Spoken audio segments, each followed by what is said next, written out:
Prime level 8 এর ID হলে যে সোশ্যাল থেকে ডুও পার্টনার বানানো কোনো ব্যাপারই না, সেটাই আজকে তোমাদেরকে প্রমাণ করব। কি বলছিস তুই? আজকে শুধু আমি বলবোই না, আজকে আমি করেও দেখাবো। তো চলে আসছি সোশ্যালে, আর সোশ্যালে আইসা কিন্তু আমরা মাইয়া খোঁজা শুরু করছি। বাট এই জায়গায় যেগুলো মাইয়া, এগুলো চলবে না, কারণ আমার লাগবে বড় বড় মডেল নায়িকা সুন্দরী সুন্দরী আপা। মানে ভাই যে জায়গায় আমার দিকে তাকায় মাইয়ারা সেবো হলায় না, সেই জায়গায় 86 দিনের ডুও থাকার পর মাইয়াই আমার ঘুষাঘুষি করতেছে। সবই টেকার খেলা।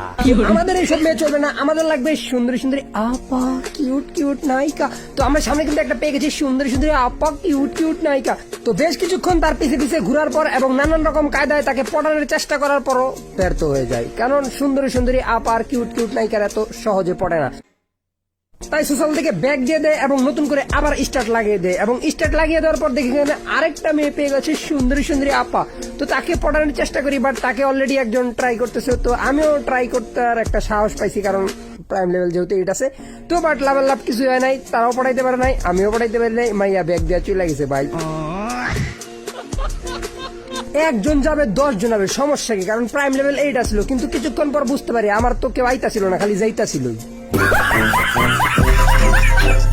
কবি বলেছেন এক মাইয়ার কাছে যদি পাত্তা না পাও, আরেক মাইয়ার কাছে যাও। এখন আবার তোমরা জিজ্ঞাসা করো না কবির নাম কি, কেননা নিজের নাম নিজে কেমনে বলি। তো বেশ কিছুক্ষণ পর দেখি এখানে একটা সুন্দরী সুন্দরী আপা ড্যান্স করতেছে। তো তার নামটা কি দেখি, কুইন আরোহী।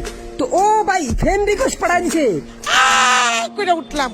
তো তাকে আমরা ডুও রিমোট প্রস্তাব করি, বাট সে এখানে রাজি হয় কি হয় না। কই কই এদিকে এলো কেন? হেই সুন্দরী সুন্দরী আপা, কিউট কিউট নায়িকা, এদিকে আসো। এই যে আপা, এদিকে আসো আসো আসো। এই নাও, I love you duo partner রিমোটটা গ্রহণ করো।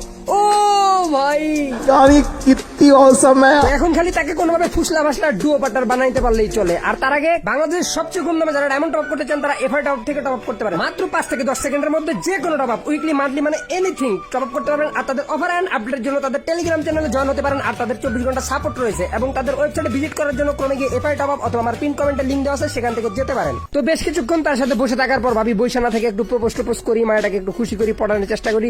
তো এইখানে দেখো আরেকটা ভাই চলে আসছে। তো ভাইয়ের কিন্তু কালেকশন অত ভালো না, ভাই আবার মায়াটাকে হাই দিতেছে।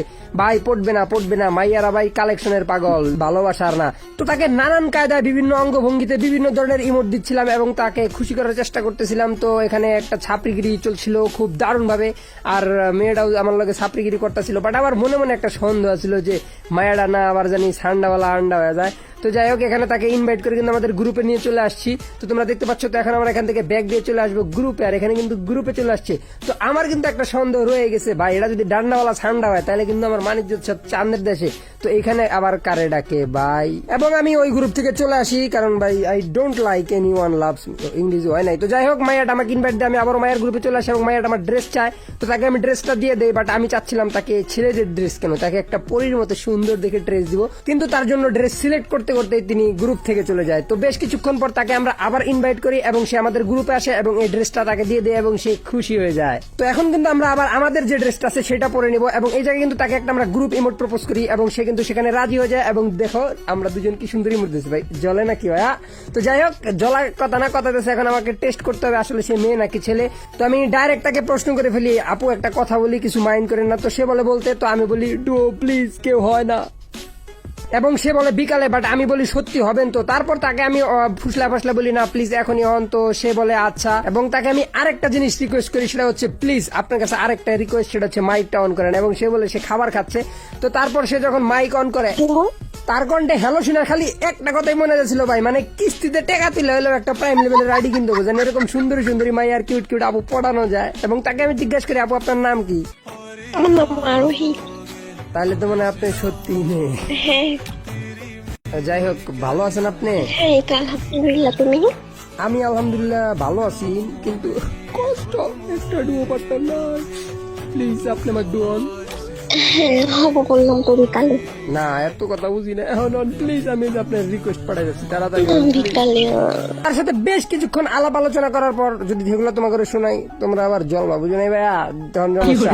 তো যাই হোক, সেগুলো না শোনাই, তো তারপর আমি তাকে ডুয়োর জন্য রাজি করাই ফেলি, এবং তাকে আমি ডুয়োর রিকোয়েস্ট দেই, এবং সে কিন্তু ডুয়োর রিকোয়েস্ট অ্যাকসেপ্ট করে ফেলছে। বাইরে ভাই তো তখন আমি তাকে বলি আপনি চলেন আমার নতুন করে ইনভাইট দেন, আমাদের নামের উপরে একটা হলুদ বাতি তো জ্বলা দরকার। তো সে আমাকে ইনভাইট করে দেয় এবং তার গ্রুপে যাই এবং আমাদের নামের উপরে হলুদ বাতি উঠে গেছে ভাই। বিশ্বাস করো ভাই, আইডিটা যদি আমার হতো আমি জীবনে ডুও কাটতাম না, কিন্তু আইডিটা যেহেতু আমার না সেহেতু ডুও রাখার মতন পারমিশনও আমার নাই। উল্টা আরো 100 ডায়মন্ড ফুরে আইছি, জানি না আমার কপালে কি আছে, আমার বাইরে দিতে পারে। তো যাই হোক, এখানে কিছু করার নাই, আমি এই গ্রুপ থেকে কিছু না বলেই চলে যাই এবং আমি আপুটাকে ফ্রেন্ড লিস্ট থেকে ডিলিট করে দেই। এবং আপু, আপনি যদি কখনো এই ভিডিওটা দেখে থাকেন, আপনার কাছে 2 হাত জোরে ক্ষমা চাচ্ছি আপনার ইমোশন নিয়ে খেলার জন্য। আর দিন শেষে একটা কথা কই ভাই, প্রাইম লেভেলে এটলে ডুও পার্টনার অভাব নাই। আর এই ভিডিওটা যারা দেখো না, এই ভিডিওতে ক্লিক করো। তো দেখা হচ্ছে এই ভিডিওতে।